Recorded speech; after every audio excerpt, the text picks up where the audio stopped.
x take h squared plus k, which you may remember is turning point form, which gives me x squared take 2xh plus h squared plus k, which means here a is 1, b is negative 2h, and c is h squared plus k. I'm going to zoom in, which means if I'm then finding the discriminant, that's b squared take 4ac. So the discriminant is minus 2h squared take 4 times 1 times h squared plus k. So discriminant is 4h squared take 4h squared plus 4k, so it just comes out as 4k. Negative 4k, I forgot to do my minus there. Negative 4k. Hooray, that's what I wanted. Minus 4k. There we go. Then use the quadratic formula to show that the axis is x equals h and to find an expression for the zeros. Okay, so axis of symmetry. We know that this is minus b over 2a. So for this, my b was minus 2h, and 2a is 2 times 1.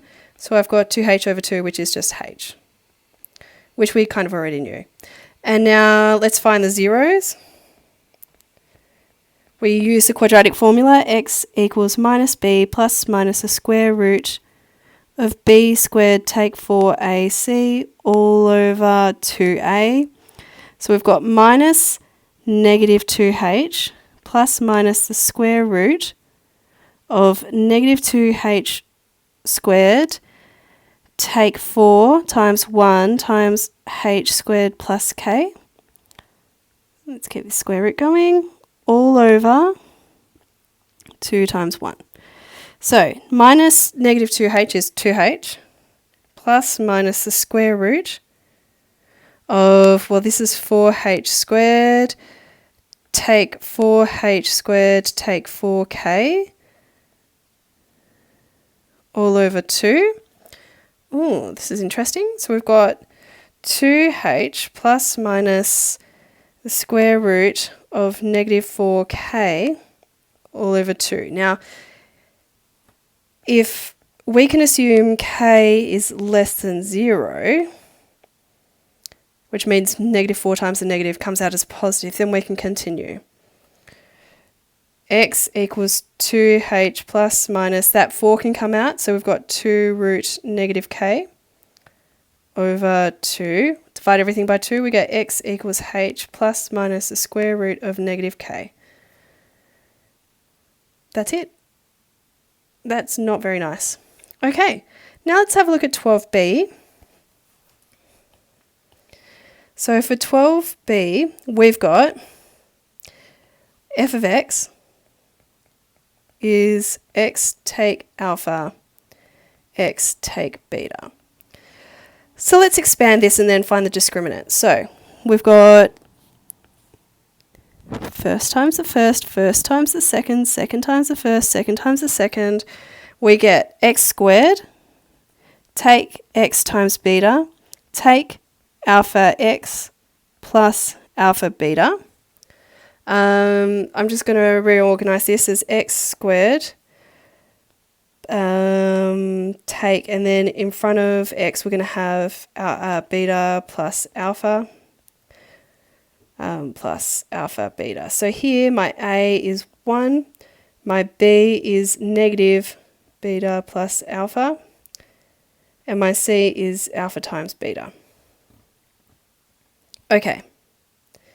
Now what do they want? They want the discriminant. Sorry, I scrolled up to look. So my discriminant is b squared take 4ac, which here is negative beta plus alpha squared take 4 times 1 times alpha beta, which here, then squaring the negative, it comes out as beta squared plus 2 alpha beta plus alpha squared take 4 alpha beta, which is going to come out as beta squared take 2 alpha beta plus alpha squared, which coincidentally can be factorized into beta take alpha all squared, or the other way around, alpha take beta all squared.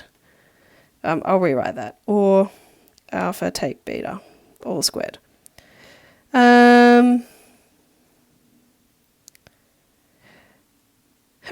that's what we wanted.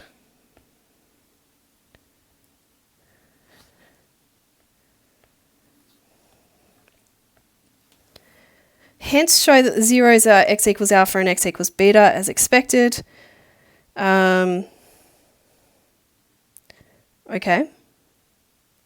So the zeros, x take alpha equals 0, and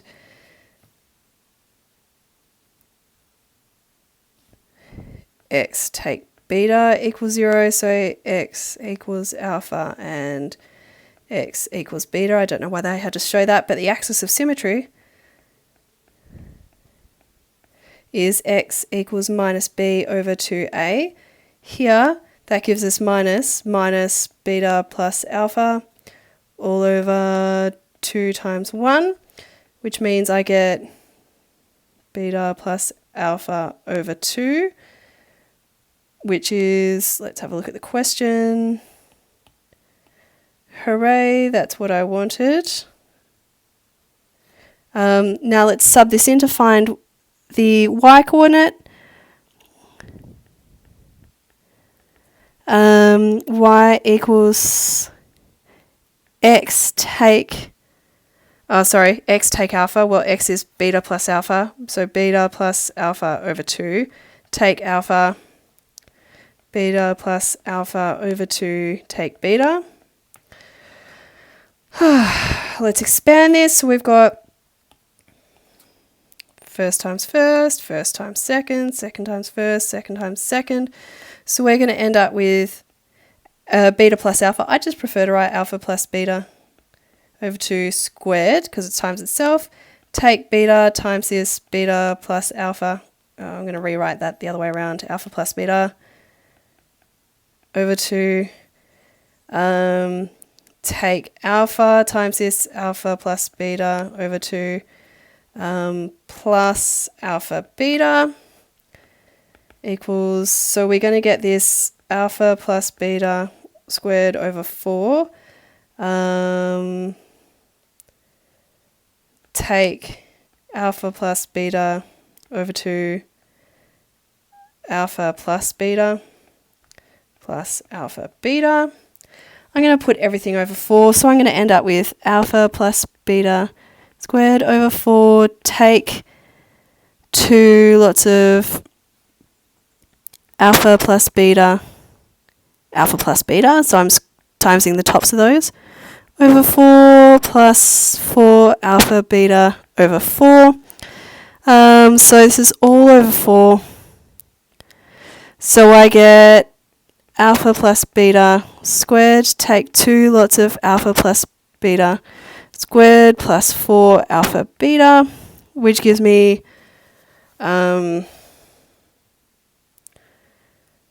negative alpha plus beta squared plus 4 alpha beta on 4. Is this the form that they wanted in? What do they want it looking like? Negative alpha take beta all squared. So if I expanded this alpha plus beta all squared, so negative alpha squared plus 2 alpha beta plus beta squared plus 4 alpha beta all over 4, then that gives me negative alpha squared, no, I should do this properly. Negative alpha squared, take 2 alpha beta, take beta squared, plus 4 alpha beta all on 4, which then gives me, if I take the negative out the front, I'm going to end up with alpha squared, take 2 alpha beta plus beta squared all over 4, which gives me negative alpha take beta all squared on 4, which is what I wanted. Let's have a look. I hate this question. There we go. It's good algebraically though, and this is kind of the kind of question that would separate the band 6s from the other students.